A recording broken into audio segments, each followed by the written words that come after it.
آپ کس چیز کی طرف ہمیں بلاتے ہیں؟ آپ نے فرمایا اللہ کی طرف۔ عامر نے کہا کہ اچھا تو اس کی کیفیت مجھے بتائیے، وہ سونے سے بنا ہے یا چاندی سے یا لوہے سے؟ تو اس پر یہ سورت نازل ہوئی۔ اسی طرح سے ضحاک اور قتادہ اور مقاتل کا بھی بیان ہے کہ یہودیوں کے کچھ علماء حضور صلی اللہ علیہ وسلم کے پاس آئے اور انہوں نے کہا کہ محمد صلی اللہ علیہ وسلم اپنے رب کی کیفیت بتائیے، شاید کہ ہم آپ پر ایمان لے آئیں۔ اللہ نے اپنی صفت تورات میں نازل کی ہے، آپ بتائیے کس چیز سے بنا ہے، کس جنس سے ہے، سونے سے بنا ہے یا تانبے سے یا پیتل سے یا لوہے سے یا چاندی سے، اور کیا وہ کھاتا اور پیتا ہے، اور کس سے اس نے دنیا وراثت میں پائی ہے، یعنی اس کا کون تھا پہلے جس سے اس نے یہ دنیا جو ہے وہ وراثت میں پائی ہے، اور اس کے بعد کون اس کا وارث ہوگا۔ اس پر اللہ تعالیٰ نے یہ سورت نازل فرمائی۔ حضرت ابن عباس کی روایت ہے کہ نجران کے عیسائیوں کا ایک وفد آیا، 7 پادری تھے اس میں، تو انہوں نے رسول اللہ صلی اللہ علیہ وسلم کی خدمت میں حاضر ہو کر پوچھا کہ ہمیں بتائیے آپ کا رب کیسا ہے، کس چیز سے بنا ہے؟ آپ نے فرمایا میرا رب کسی چیز سے نہیں بنا، وہ تمام اشیاء سے جدا ہے۔ اس پر اللہ تعالیٰ نے یہ سورت نازل کی۔ اب یہ تمام روایات جو میں نے بیان کی ہیں، ان سب کو دیکھتے ہیں کہ یہ مختلف مواقع پر مختلف لوگوں نے رسول اللہ صلی اللہ علیہ وسلم سے جب اللہ کے بارے میں، معبود حقیقی کے بارے میں، اس کی ماہیت معلوم کرنے کی کوشش کی اور کیفیت دریافت کرنے کی کوشش کی، جس کی بندگی و عبادت کی طرف آپ لوگوں کو دعوت دے رہے تھے، تو ہر موقع پر اللہ تعالیٰ کے حکم سے ان کو یہی جواب دیا گیا اس صورت کی شکل میں۔ سب سے پہلے یہ سوال مکہ میں قریش کے مشرکین نے آپ سے کیا، اور اس کے جواب میں یہ صورت نازل ہوئی۔ اس کے بعد مدینہ طیبہ میں کبھی یہودیوں نے، کبھی عیسائیوں نے، اور کبھی عرب کے دوسرے لوگوں نے حضور صلی اللہ علیہ وسلم سے اسی نوعیت کے سوالات پوچھے، تو ہر مرتبہ اللہ تعالیٰ کی طرف سے اشارہ ہوا کہ جواب میں یہی صورت ان کو سنا دی جائے۔ ان روایات میں سے ہر ایک میں جو یہ کہا گیا ہے کہ اس موقع پر یہ صورت نازل ہوئی تھی، تو اس سے دراصل یہ ثابت کرنا کہ یہ سب روایتیں جو ہیں وہ آپس میں کوئی متضاد نہیں ہیں، بلکہ اصل بات یہ ہے کہ کسی مسئلے کے بارے میں، یہ صرف سورۃ اخلاص کے بارے میں ہی نہیں ہے، بلکہ قرآن حکیم کے اندر دیگر بھی کئی جگہوں پہ یہ چیز موجود ہے کہ کسی مسئلے کے بارے میں اگر پہلے سے کوئی آیت یا سورت نازل شدہ موجود ہوتی تھی،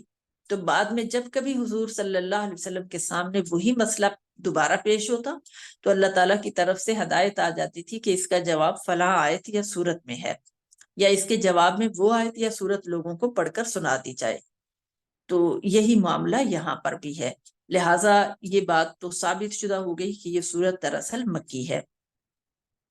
اور یہ مکہ کے بھی ابتدائی دور میں نازل ہوئی، جب اللہ تعالیٰ کی ذات و صفات کے بارے میں قرآن کی مفصل آیات ابھی نازل نہیں ہوئی تھیں، اور رسول اللہ صلی اللہ علیہ وسلم کی دعوت اللہ کو سن کر لوگ یہ معلوم کرنا چاہتے تھے کہ آخر آپ کا وہ رب ہے کیسا، جس کی بندگی و عبادت کی طرف آپ لوگوں کو بلا رہے ہیں۔ اس کے بالکل ابتدائی دور کی نازل شدہ صورت ہونے کا ایک ثبوت یہ بھی ہے کہ مکہ میں جب حضرت بلال کا آقا امیہ بن خلف ان کو دھوپ میں تپتی ہوئی ریت کے اوپر لٹا کر ایک بڑا سا پتھر ان کی چھاتی پہ رکھ دیتا تھا، تو وہ احد احد پکارتے تھے۔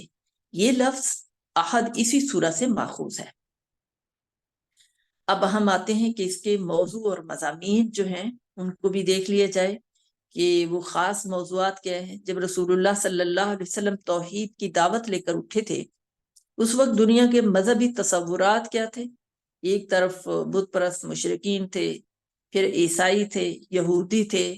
کہیں مجوسی جو آتش پرست تھے وہ تھے، صابی یعنی ستارہ پرست تھے۔ تو اس طرح سے یہ پوری ویرائٹی لوگوں کی پائی جاتی تھی، اور سب کے ہاں اللہ کے علاوہ کئی اور معبود جو ہیں انہوں نے اسقط بنا رکھے تھے۔ زیادہ سے زیادہ اگر ہم یہودیوں اور عیسائیوں کو دیکھتے ہیں تو انہوں نے اللہ کے ساتھ اولاد کو جو ہے وہ لازم کر دیا تھا۔ بت پرست مشرکین جہاں تک ان کا تعلق ہے تو یہ ان خداؤں کو پوج رہے تھے جو لکڑی، پتھر، سونے، چاندی ان چیزوں سے بنے ہوئے تھے، شکل اور صورت اور جسم بھی رکھتے تھے۔ دیویوں اور دیوتاؤں کی باقاعدہ نسل چلتی تھی، کوئی دیوی بے شوہر نہیں تھی، اور کوئی دیوتا جو ہے وہ بغیر کسی بیوی کے نہیں تھا۔ ان کو کھانے پینے کی بھی ضرورت لاحق ہوتی تھی، اور ان کے جو پوجنے والے تھے، پرستار تھے، ان کے لیے اس کا انتظام بھی کرتے تھے۔ مشرکین کی ایک بڑی تعداد اس بات کی قائل تھی کہ خدا انسانی شکل میں ظہور کرتا ہے، اور کچھ لوگ اس کے اوتار بھی بنتے ہیں، جیسے ہندوؤں کے ہاں بھی اس طرح کا نظریہ پایا جاتا ہے۔ اب رہے عیسائی، تو اگرچہ یہ ایک خدا کو ماننے کے دعوے دار تھے، مگر ان کا خدا بھی کم از کم ایک بیٹا تو رکھتا ہی تھا، اور باپ بیٹے کے ساتھ خدائی میں روح القدس کو بھی انہوں نے حصہ دار بنا دیا، اور حتیٰ کہ خدا کی ماں بھی ہوتی تھی اور اس کی ساس بھی۔ اس طرح کے یہ تصورات جو ہیں انہوں نے اللہ رب العالمین کی الوہیت میں داخل کر دیے۔ یہودی بھی ایک خدا کو ماننے کے دعوے دار تھے، مگر ان کا خدا بھی مادیت اور جسمانیت اور دوسری انسانی صفات سے خالی نہ تھا۔ وہ ٹہلتا تھا، انسانی شکل میں نمودار بھی ہوتا تھا، اپنے کسی بندے سے کشتی بھی لڑ لیتا تھا، اور ایک عدد بیٹے یعنی عزیر کا باپ بھی تھا۔ اور ان مذہبی گروہوں کے علاوہ جو اور پائے جاتے تھے عبادت کے تصورات، وہ مجوسی یعنی جس کو میں ابھی بتا رہی تھی کہ آتش پرست لوگ تھے، اور یہ ایران میں تھے۔ اسی طرح سابی ستارہ پرست تھے۔ اس حالت میں جب اللہ وحدہ لا شریک کو ماننے کی دعوت لوگوں کو دی گئی، تو ان کے ذہن میں یہ سوالات پیدا ہونے شروع ہو گئے کہ وہ رب ہے کس قسم کا، کہ جسے تمام قسم کے باقی جو معبود اور خدا ہیں ان کو چھوڑ کر تنہا ایک ہی رب کا تصور جو ہے معبود حقیقی کی شکل میں وہ تسلیم کیا جائے، تو وہ ہے کیا۔ اب قرآن حکیم کا یہ اعجاز ہے کہ اس نے ان تمام سوالات کے جوابات چند الفاظ میں دے دیے، کوئی لمبی چوڑی تقریر نہیں ہے، اور چند الفاظ میں دے کر اللہ کی ہستی کا ایسا واضح تصور پیش کر دیا جو تمام مشرکانہ تصورات کا قلعہ کما کر دے، ان کا خاتمہ کر دے، اور اس کی ذات کے ساتھ مخلوقات کی صفات میں سے کسی صفت کی آلودگی کے لیے کوئی گنجائش باقی نہ رہنے دے۔ تو یہ قرآن حکیم کا اعجاز ہے، اتنا جامع انداز میں جواب دیا گیا۔ پھر اس کی فضیلت اور اہمیت کی بات آتی ہے، تو یہ سورت جو ہے اسلام کے اولین بنیادی عقیدہ توحید، اس کو سب سے پہلے تو اس کو ذہن نشین کرواتی ہے۔ اس سورت کی بڑی عظمت تھی، اور آج بھی ہے۔ آپ صلی اللہ علیہ وسلم مختلف طریقوں سے مسلمانوں کو اس کی اہمیت کا احساس بھی دلایا کرتے تھے، تاکہ وہ کثرت سے اس کا مطالعہ بھی کریں، اور اس پیغام کو جو اس کے اندر دیا گیا ہے عقیدہ توحید، اس کو عوام الناس کے اندر پھیلائیں۔ اور اس میں بنیادی عقیدہ توحید جو ہے اس کو ہی اجاگر کیا گیا ہے، اور مختصر سے فکروں میں بیان کیا گیا ہے، تاکہ ایک انسان فوری طور پر اس کو ذہن نشین بھی کر لے۔ اور یہ جو آپ صلی اللہ علیہ وسلم کا فرمان ہے کہ یہ سورت 1/3 قرآن کے برابر ہے، بخاری، مسلم اور دیگر جو ہماری احادیث کی کتابیں ہیں ان سب میں یہ روایت موجود ہے۔ دراصل قرآن مجید جس دین کو پیش کرتا ہے اس کی بنیاد 3 عقائد پر ہے: توحید، رسالت اور آخرت۔ اب توحید کو یہاں پر چونکہ اس سورت کے اندر پورے جامع انداز میں بیان کر دیا، تو اسی لیے اس سورت کو اور قرآن حکیم کے اندر یہ تینوں عقائد جو ہیں وہ پیش کیے گئے ہیں بہت زبردست انداز میں۔ اب عقیدہ توحید کو ایک سورت کے اندر اتنے جامع انداز میں بیان کر دیا کہ اس کو 1/3 قرآن کے برابر قرار دیا نبی صلی اللہ علیہ وسلم نے۔ حضرت عائشہ رضی اللہ تعالیٰ عنہ کی یہ روایت بھی ہے جو بخاری اور مسلم نے نقل کی ہے کہ رسول اللہ صلی اللہ علیہ وسلم نے ایک صاحب کو ایک مہم پر سردار بنا کر بھیجا، اور اس پورے سفر کے دوران ان کا مستقل طریقہ یہ رہا کہ نماز میں، ہر نماز میں وہ قل هو اللہ احد پر قرات ختم کرتے تھے۔ واپسی پر ان کے ساتھیوں نے حضور صلی اللہ علیہ وسلم سے اس کا ذکر کیا، تو انہوں نے کہا کہ اس میں چونکہ نبی صلی اللہ علیہ وسلم نے جب پوچھا تو انہوں نے جواب دیا کہ چونکہ اس میں رحمان کی صفت بیان کی گئی ہے اس لیے اس کا پڑھنا مجھے بہت اچھا لگتا ہے۔ حضور صلی اللہ علیہ وسلم نے یہ بات سنی تو فرمایا کہ اخبروہ ان اللہ تعالی یحبہ، کہ اس کو خبر دے دو کہ اللہ تعالیٰ بھی اسے محبوب رکھتا ہے۔ پھر اسی سے ملتا جلتا ایک اور واقعہ بھی بیان کیا جاتا ہے جو حضرت انس سے مروی ہے۔ وہ بھی یہ کہتے ہیں کہ انصار میں سے ایک صاحب مسجد قباء میں نماز پڑھاتے تھے، اور ان کا طریقہ یہ تھا کہ ہر رکعت میں قل هو اللہ پڑھتے تھے، پھر کوئی اور سورت پڑھتے تھے۔ لوگوں نے اس پہ اعتراض کیا کہ تم یہ کیا کرتے ہو، یا تو قل ہو اللہ ہی پڑھو یا پھر کوئی دوسری صورت پڑھو، تو آخر ہر رکعت میں قل ہو اللہ کیوں پڑھتے ہو؟ یہ معاملہ نبی صلی اللہ علیہ وسلم کے سامنے بھی پیش کیا گیا. تو آپ صلی اللہ علیہ وسلم نے جب پوچھا ان سے کہ تمہارے ساتھی جو کچھ کہتے ہیں، جو کچھ چاہتے ہیں، اسے قبول کرنے میں آخر تمہیں کیا بات ہے کہ تم ان کی بات نہیں مانتے ہو؟ تمہیں ہر رکعت میں یہ صورت پڑھنے پر کس چیز نے آمادہ کیا؟ تو انہوں نے عرض کیا کہ مجھے اس سے بہت محبت ہے. آپ صلی اللہ علیہ وسلم نے فرمایا حبو کا ایاہ ادخلک الجنہ، اس صورت سے تمہاری محبت نے تمہیں جنت میں داخل کر دیا. یہ اس کے فضائل تھے. اور اب ہم سورت کا آغاز کرتے ہیں. پہلی آیت ہے قل هو اللہ احد، کہو وہ اللہ ہے یکتا، وہ کہو وہ اللہ ہے اکیلا واحد. یہ جو قل کہا گیا ہے، قل کہو، تو یہ اس کے مخاطب نبی صلی اللہ علیہ وسلم، یعنی سب سے پہلے مخاطب نبی صلی اللہ علیہ وسلم ہے. اور آپ ہی سے یہ کہا گیا ہے کہ اب اصل میں تو یہ سوالات بھی آپ سے ہی پوچھے جا رہے تھے کہ آپ کا رب کون ہے اور وہ کیسا ہے. تو آپ صلی اللہ علیہ وسلم کو ہی اللہ حکم دے رہا ہے کہ آپ کہیں. لیکن اب سوال یہ پیدا ہوتا ہے کہ کیا حضور صلی اللہ علیہ وسلم کے بعد اس کے مخاطب اب کون ہے؟ تو جواب بھی اسی طریقے سے واضح ہے کہ اب نبی صلی اللہ علیہ وسلم کے بعد ہر مومن اس کا مخاطب ہے. اب اسے بھی وہی بات کہنی چاہیے جس کا حکم جو ہے وہ حضور صلی اللہ علیہ وسلم کو دیا گیا. اس کے بعد ہے کہ ہو اللہ، وہی اللہ ہے. یہ اللہ کا تعارف کروایا جا رہا ہے، یعنی میرے جس رب سے تم تعارف حاصل کرنا چاہتے ہو وہ کوئی اور نہیں ہے بلکہ اللہ ہے.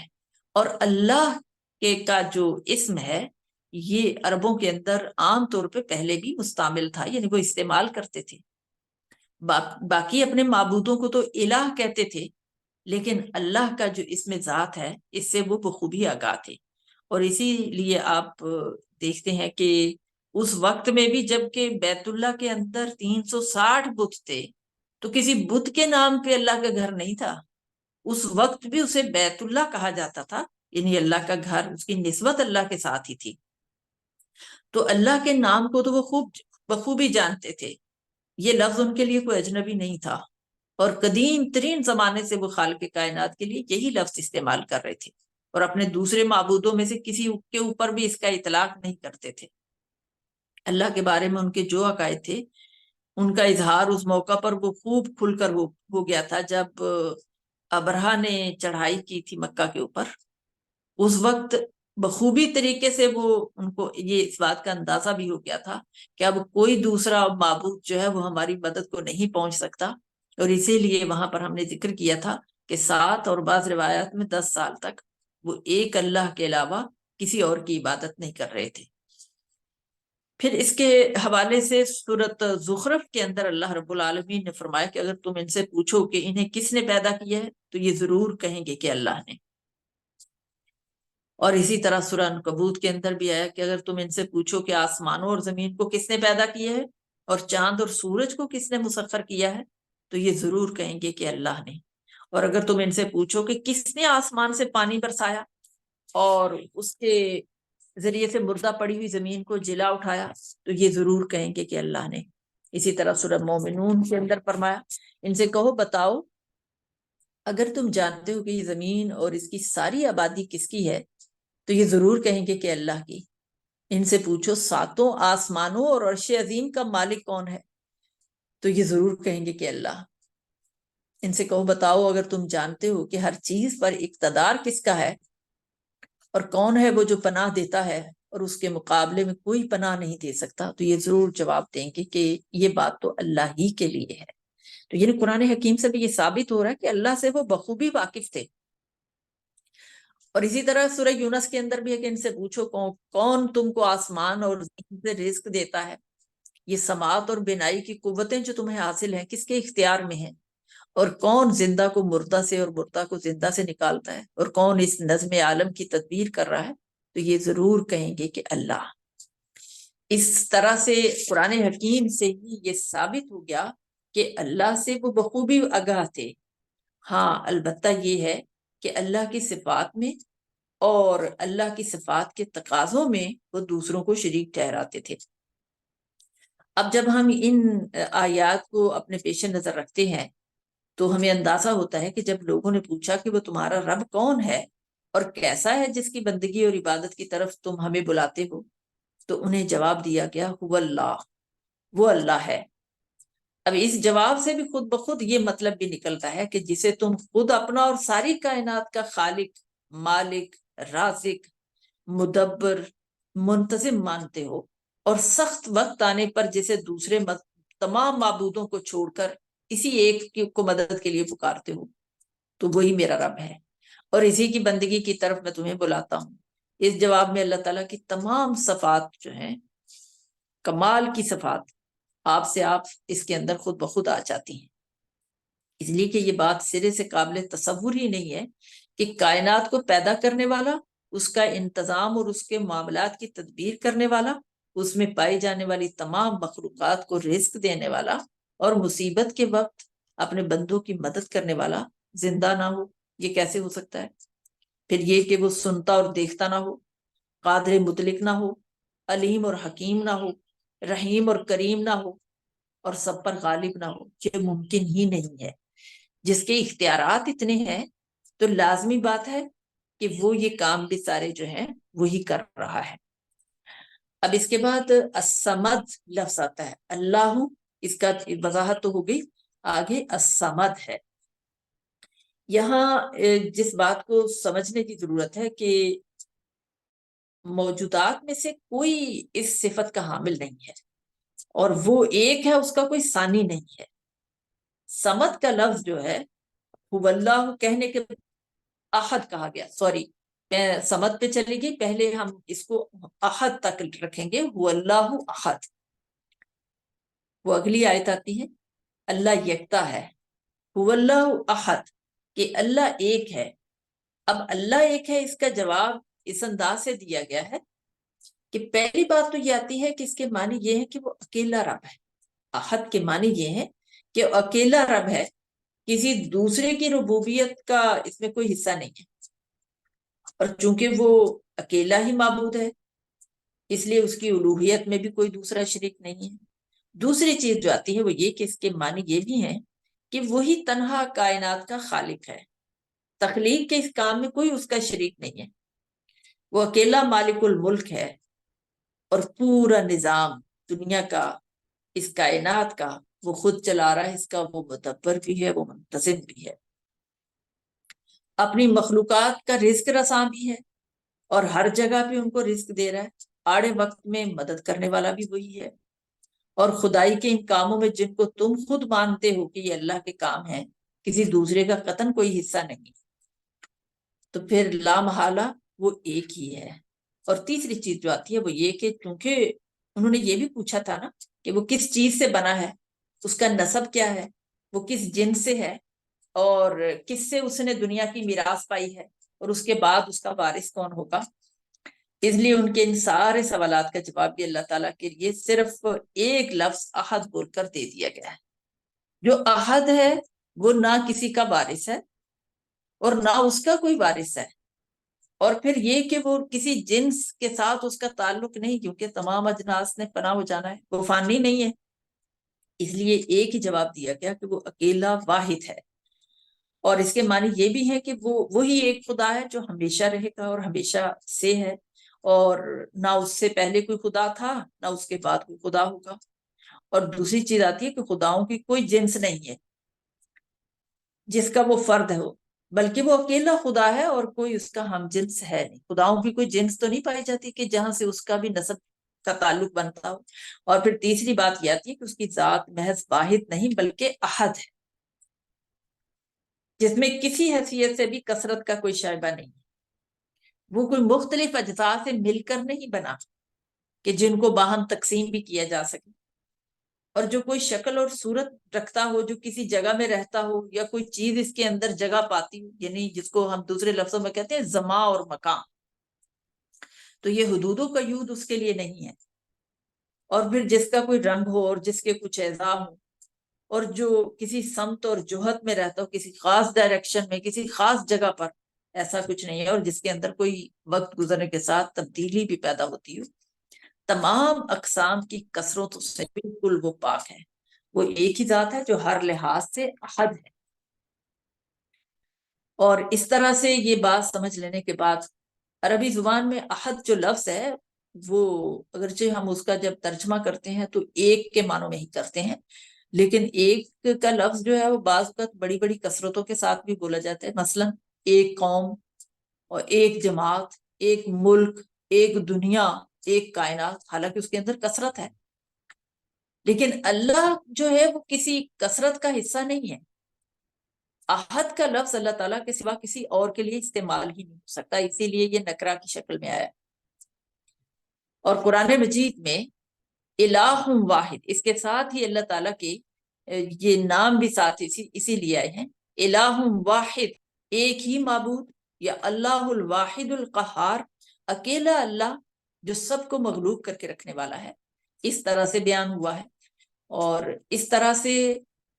ہم یہ کہہ سکتے ہیں کہ کیونکہ یہ لفظ ان چیزوں کے لیے بھی استعمال ہے جو اپنی ذات میں طرح طرح کی کثرتیں رکھتی ہیں، لیکن احد کا لفظ عربی میں صرف اللہ کے لیے ہی استعمال ہوتا ہے۔ ہم اپنی زبان میں یا دیگر زبانیں جو ہیں وہ لفظ ایک یا اکیلے کے لیے، ایک چیز کے لیے، اس کے اندر بہت ساری کثرتوں کو بھی بعض اوقات شامل کر لیتے ہیں۔ اور پھر اس کے بعد ہے اللہ صمد، اللہ بے نیاز ہے۔ صمد کا لفظ استعمال ہوا ہے، اور یہ صمد نکرہ نہیں ہے، الصمد ہے، اور الصمد جو ہے یہ خاص ہے، معرفہ کی شکل میں آیا ہے۔ اور عربی زبان میں اس مادے سے جو الفاظ بھی نکلتے ہیں، اگر ہم ان کو دیکھیں تو معنی کی بہت وسعت ہے۔ وہ اگرچہ اتنے مختصر ٹائم میں تو ہم اتنا تفصیلی جائزہ نہیں لے سکتے، بس ایک دو چیزیں جو ہیں وہ یہاں پر بیان کریں گے کہ الصمد کے معنی جو ہیں وہ قصد کرنا، بلند مقام جو کہ بڑی اونچی جگہ رکھتا ہو، اور دوسرے معنی میں کہتے ہیں سطح مرتفع، یعنی جو زمین سے ایک حصہ زمین کا اوپر اٹھ گیا ہو، وہ آدمی جسے جنگ میں بھوک پیاس نہ لگتی ہو، وہ سردار جس کی طرف حاجات میں رجوع کیا جاتا ہو، تو اس کو بھی صمد کہتے ہیں۔ اور پھر یہ صمد کے لیے ہر چیز کا بلند حصہ، وہ شخص جس سے بالا تر کوئی دوسرا شخص نہ ہو، وہ سردار جس کی اطاعت کی جاتی ہو۔ اور صمد کے حوالے سے ہمارے ہاں مفسرین نے جو تفاسیر لکھی ہیں، اور خاص طور پہ صحابہ اور تابعین نے اس کے جو معنی لکھے ہیں ان کو ایک نظر دیکھتے جاتے ہیں، کہ حضرت علی اور کعب بن احبار یہ بیان کرتے ہیں کہ صمد وہ ہے جس سے بالا تر کوئی نہ ہو، اور حضرت عبداللہ بن عباس وہ کہتے ہیں کہ وہ سردار جس کی سیادت کامل ہو اور انتہا کو پہنچی ہوئی ہو، اور ابن عباس رضی اللہ تعالیٰ عنہ کہتے ہیں صمد وہ ہے جس کی طرف لوگ کسی بلا یا مصیبت کے نازل ہونے پر مدد کے لیے رجوع کریں۔ اور حضرت ابو ہریرہ کہتے ہیں کہ وہ جو سب سے بے نیاز ہو اور سب اس کے محتاج ہو۔ اور اسی طرح سے ایک اور جو معنی اس کے لیے کہ مطلوب چیزیں حاصل کرنے کے لیے لوگ جس کا قصد کریں، اور مصائب میں مدد کے لیے جس کی طرف رجوع کریں،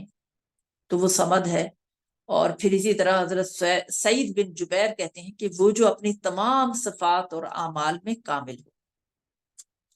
اور ربیع بن انس کہتے ہیں کہ وہ جس پر کوئی آفت نہ آتی ہو۔ اور مقاتل بن حیان کہتے ہیں وہ جو بے عیب ہو۔ اور ابن کہسان کہتے ہیں کہ وہ جس کی صفت سے کوئی دوسرا متصف نہ ہو، یعنی اس جیسی صفت کسی اور کی نہ ہو۔ اور ابراہیم نخعی کہتے ہیں کہ وہ جس کی طرف لوگ اپنی حاجتوں کے لیے رجوع کریں۔ اب ان تمام معنی کو اگر ہم پیش نظر رکھیں گے تو پھر ہمیں سمجھ آئے گی کہ جب کہا اللہ احد، تو اس وقت اس فکرے کے اندر آپ احد کو دیکھ رہے ہیں کہ وہ نکرہ کی شکل میں آیا ہے۔ اللہ الصمد جب کہا گیا تو الصمد جو ہے وہ معرفہ کی شکل میں آ گیا۔ اب اللہ الصمد نہیں کہا گیا، اللہ الصمد کہا گیا ہے۔ دیکھا جائے تو مخلوق جو دیگر مخلوق ہے اللہ تعالیٰ کے علاوہ، اللہ کے ساری مخلوق دراصل اللہ کی ہے، تو مخلوق اگر کسی حیثیت سے صمد ہو بھی جائے تو کسی دوسری حیثیت سے وہ صمد نہیں ہوتی، کیونکہ وہ فانی ہے، لازوال نہیں ہے۔ اور پھر اسی طرح سے یہ مخلوق جو ہے یہ تقسیم ہو سکتی ہے، جز جز ہو سکتی ہے، یہ مرکب نہیں ہے. اور پھر کسی وقت اس کے اجزاء بکھر بھی سکتے ہیں. بعض مخلوقات اس کی محتاج ہیں تو بعض کا وہ خود محتاج ہے. دنیا کے اندر یہ دیکھ سکتے ہیں، یہ ساری چیزیں جو ہیں وہ چل رہی ہیں، کسی کے مقابلے میں وہ برتر ہے تو اس کے مقابلے میں کوئی دوسرا بڑا ہے. اسی طرح بعض مخلوقات کی بعض حاجات کو تو وہ پورا کر سکتا ہے، مگر سب کی ضروریات کو پورا کرنا کسی مخلوق کے بس میں نہیں ہے. تو اس کے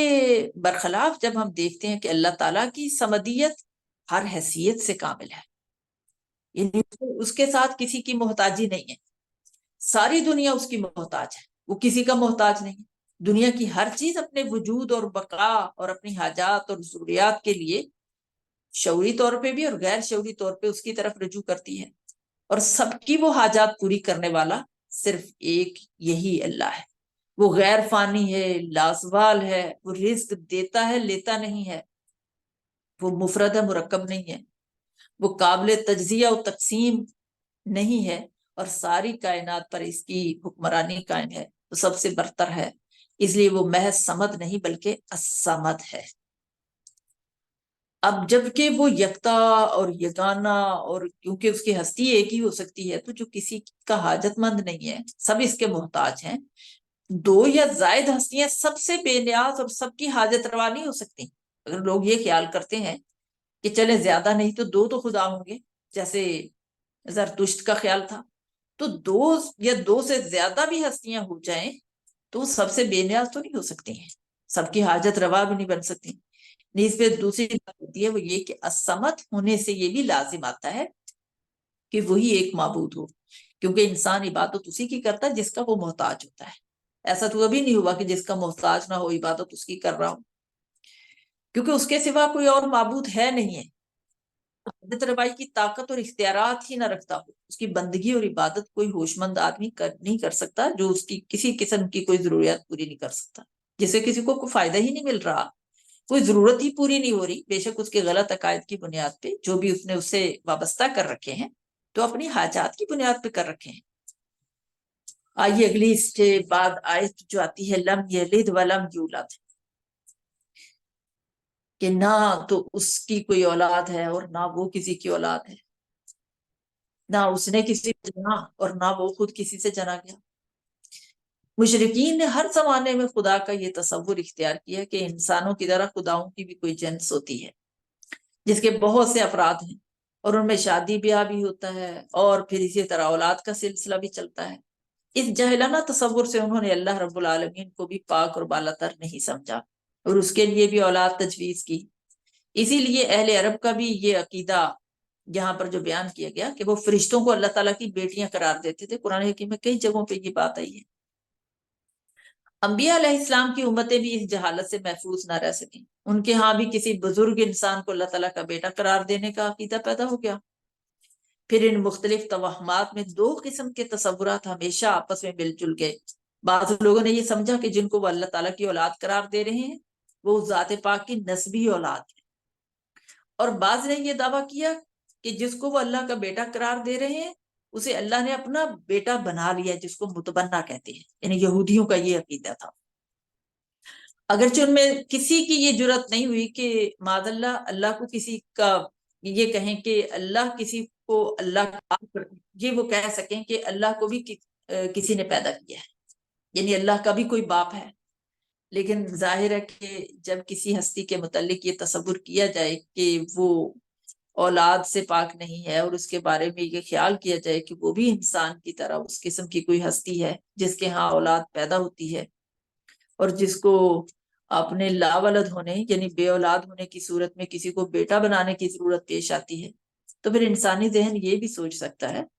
کہ اسے بھی کسی کی اولاد یعنی وہ خود بھی کسی کی اولاد لازمی ہوگا. یہی وجہ ہے کہ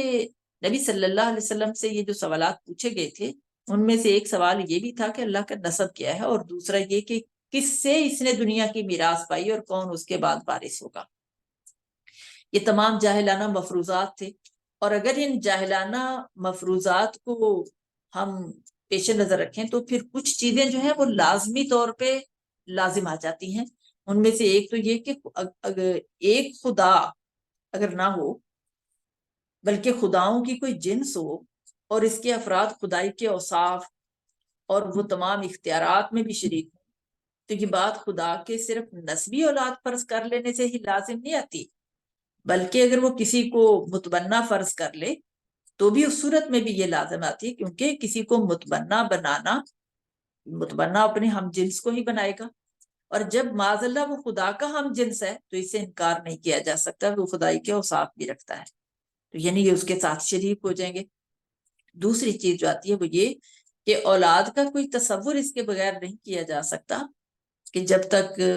ظاہر ہے کہ اس کی اہلیہ نہ ہو، اس کی بیوی نہ ہو، تو لازمی بات ہے کہ یہ تصور بھی کرنا پڑے گا کہ کوئی اس کی بیوی بھی ہے۔ اور تیسری چیز جو اس میں آتی ہے، بلکہ اس کے بعد چوتھی بات جو آ رہی ہے، ہاں تیسری بات یہ ہے کہ اولاد کی ضرورت جو ہے اس کو ہوتی ہے جس کو اپنی نسل کی بقا کا خدشہ ہوتا ہے کہ میری نسل ہی نہ ختم ہو جائے، تو اللہ کو تو اس کی حاجت نہیں ہے۔ اب جنہوں نے اولاد اس کے ساتھ جوڑ دی، لازمی بات ہے کہ وہ اللہ کے بارے میں یہ تصور رکھتے ہیں کہ اس کو بھی اپنی نسل کی بقا کی ضرورت ہے۔ اور چوتھی اب بات یہ آتی ہے کہ اگر وہ کسی کو متبنہ بناتا ہے تو متبنہ بنانے کی غرض یہ ہوتی ہے کہ کسی کی اگر اولاد نہیں ہے تو اس کو ڈر ہے کہ کوئی اس کا مددگار یا پھر وفات کے وقت کون اس کا وارث ہوگا، تو یہ اس کی حاجتیں ہیں کہ کوئی اس کا وارث ہو، کوئی اس کا مددگار ہو۔ اللہ تعالیٰ کے لیے یہ فرض کرنا کہ اس نے کسی کو بیٹا بنایا ہے، تو اس ذات پاک کی طرف لازماً یہ کمزوریاں بھی منسوخ کرنا ہوں گی جو کہ فانی لوگوں کے اندر پائی جاتی ہیں۔ یہ جتنے بھی باتیں بھی بیان ہوئی یہ مفروضات ہیں، اور یہ مفروضات ان اقوام نے گھڑ رکھے تھے جو اللہ تعالیٰ کو احد اور الصمد کہنے سے ہی سارا کا سارا ان کو جواب مل جاتا ہے ان کے تمام شبہات کا۔ لیکن اس کے بعد یہ ارشاد فرمایا کہ نہ اس کی کوئی اولاد ہے اور نہ وہ کسی کی اولاد، تو اس معاملے میں اب کسی قسم کا کوئی شک اور اس کی گنجائش باقی نہیں رہتی۔ پھر چونکہ باری تعالیٰ جو ہے وہ اپنے یہ شرک کے جتنے بھی اسباب ہیں، شرک کیوں لوگوں نے کیا، اس کے اہم ترین اسباب کیا تھے، اس حوالے سے بھی قرآن حکیم میں جا بجا یہ بات جو ہے وہ بڑی تفصیلات کے ساتھ چونکہ آئی ہے، لیکن یہاں پر صرف ایک ہی جواب کافی دینا بہتر سمجھا کہ سورہ اخلاص کی شکل میں، اور اس میں صاف صاف طور پر قطعی اور حتمی طور پہ ان کے ان عقائد کی تردید کر دی گئی، ان کے شبہات کی بھی تردید کر دی گئی۔ اور اس کو اگر ہم دیکھیں سورۃ النساء میں تو اللہ نے فرمایا انما اللہ الہ واحد سبحانہ ان یکون لہ ولد لہ ما فی السماوات و ما فی الارض، اللہ تو بس ایک ہی خدا ہے، وہ پاک ہے اس سے کہ کوئی اس کا بیٹا ہو، جو کچھ آسمانوں میں ہے اور جو کچھ زمین میں ہے سب اسی کی ملک ہے۔ اور اسی طرح دیگر جگہوں پہ بھی یہ پیغام موجود ہے کہ جیسے سورۃ زخرف کے اندر وَجَعَلُوا لَهُ مِنْ عِبَادِهِ جُزْءًا إِنَّ الْإِنسَانَ لَكَفُورٌ مُبِينٌ، لوگوں نے اس کے بندوں میں سے بعض کو اس کا جز بنا ڈالا۔ اب یہ باتیں ساری ہم نے بیان کی۔ حقیقت یہ ہے کہ انسان کھلا احسان فراموش ہے، اور سورۃ الانبیاء کے اندر فرمایا کہ وَقَالُوا اتَّخَذَ الرَّحْمَنُ وَلَدًا سُبْحَانَهُ بَلْ عِبَادٌ مُكْرَمُونَ، اور ان لوگوں نے کہا کہ خدائے رحمان نے کسی کو بیٹا بنایا ہے، پاک ہے وہ، بلکہ جن کو یہ اس کی اولاد کہتے ہیں وہ تو بندے ہیں جنہیں عزت دی گئی ہے۔ اور سورۃ بنی اسرائیل کے اندر فرمایا وَقُلِ الْحَمْدُ لِلَّهِ الَّذِي لَمْ يَتَّخِذْ وَلَدًا وَلَمْ يَكُنْ لَهُ شَرِيكٌ فِي الْمُلْكِ وَلَمْ يَكُنْ لَهُ وَلِيٌّ مِّنَ الذُّلِّ، اور اے نبی صلی اللہ علیہ وسلم کہو تعریف ہے اس خدا کی کہ جس نے کسی کو بیٹا نہیں بنایا، نہ کوئی بادشاہی میں اس کا شریک ہے، اور نہ وہ عاجز ہے کہ کوئی اس کا پشتیبان ہو۔ ان تمام آیات کو بھی اگر ہم دیکھیں تو ان لوگوں کے عقیدے کی تردید یہاں پر بھی ہو جاتی ہے جو اللہ کے لیے نسبی اولاد یا متبنہ بنانے کے لیے اولاد تجویز کرتے ہیں، اور اس کے غلط ہونے کے دلائل بھی بیان کر دیے گئے ہیں کہ یہ غلط کیوں ہیں۔ آخری جو آیت ہے وَلَمْ يَكُنْ لَهُ كُفُوًا أَحَدٌ، کہ کوئی اس کا ہمسر نہیں ہے۔ کفوف کے معنی ہوتے ہیں اس جیسی کوئی نظیر، کوئی مشابہ اس کے ہونا، ہم رتبہ ہونا، مساوی ہونا، برابر کا ہونا، تو اس کے لیے ہماری عربی زبان میں کفوف کا لفظ استعمال ہوتا ہے۔ اس آیت کا مطلب یہ ہے کہ ساری کائنات میں کوئی نہیں ہے، نہ کبھی تھا نہ کبھی ہو سکتا ہے، جو اللہ کی مانند یا اس کا ہم مرتبہ ہو، یا اپنی صفات میں، اپنے افعال میں اور اپنے اختیار میں اس کے درجہ میں کوئی مشابہت رکھتا ہو، اس کے برابر ہونے کا کوئی دعویٰ کرتا ہو۔ یہ سورت آل اخلاص جو کہ سورت توحید بھی ہے، توحید کا پیغام انتہائی جامع انداز میں اس کے اندر بیان کیا گیا، مختصر ضرور ہے لیکن جامعیت کے اعتبار سے اس صورت کا کوئی دوسرا کلام مد مقابل نہیں ہے کہ بہترین طریقے سے انتہائی خوبصورتی کے ساتھ تمام اعتراضات کا جواب بھی دے دیا، اور عقیدہ توحید کو بھی ہر اعتبار سے جو ہے وہ جامعیت کے ساتھ بیان کر دیا گیا ہے۔ اللہ رب العالمین حقیقت میں ہمیں اس عقیدہ توحید کو سمجھنے اور اس پر عمل کرنے کی توفیق عطا فرمائے۔ وآخر دعوانا ان الحمدللہ رب العالمین۔ سبحانک اللہم وبحمدک نشہد ان لا الہ الا انت نستغفرک ونتوب الیک۔ السلام علیکم ورحمۃ اللہ وبرکاتہ۔